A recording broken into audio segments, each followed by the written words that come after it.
Perfect.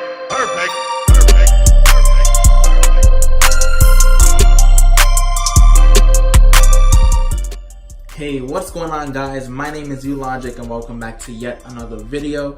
Today what I have for you guys is my ZZ plant. Before we continue any further though, if you're not already subscribed, make sure that you do so. I have more plant content in the channel already, so be sure to check that out. And be sure to wait for more plant content coming up in the following days. And also make sure that you leave a nice old thumbs up down below. While you're down there, leave a comment. Do you own a ZZ plant? If you do, what are some of your care tips? So I've spoken about the ZZ plant once before.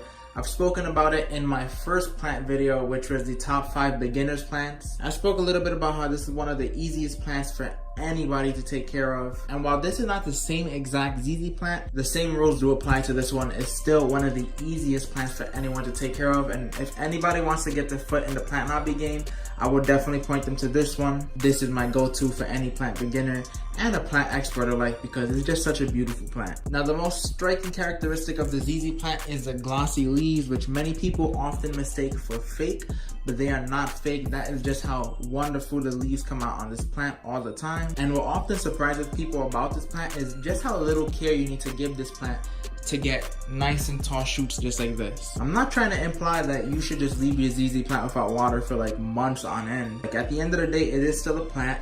It does still need access to sunlight. It does still need water. But the incredible thing about this plant is that it is so forgiving and so adaptable to any environment. Now, when it comes to sunlight, this plant is very adaptable. You can either have it in low light situations, medium, or bright light. I don't recommend bright direct light because in my experience, I've noticed some scorching of the leaves, but if you have it in bright and direct light, I feel like that is perfect for the plant, and that's actually the optimal condition. That's what I've observed the plant grow the most amount of shoots in. However, if you only have access to low light situation for the plant, that is fine. As long as it's getting some amount of light, it's going to survive. Now, in my experience, I do want to say that this plant is one of the slowest growers, and what I mean by that is that it tends to spit a bunch of shoots out in the growing season, and the growing season varies from plant to plant. However, in the off season, which is essentially for the rest of the year, the plant is essentially going to be dormant.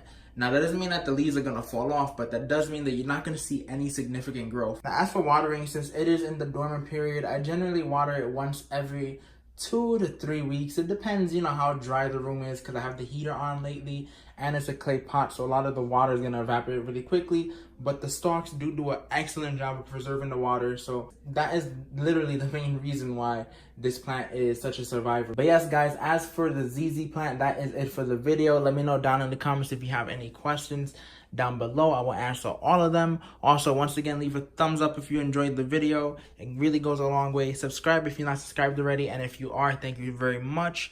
I look forward to giving you guys some more content for the month of December. Until next time, peace. Perfect.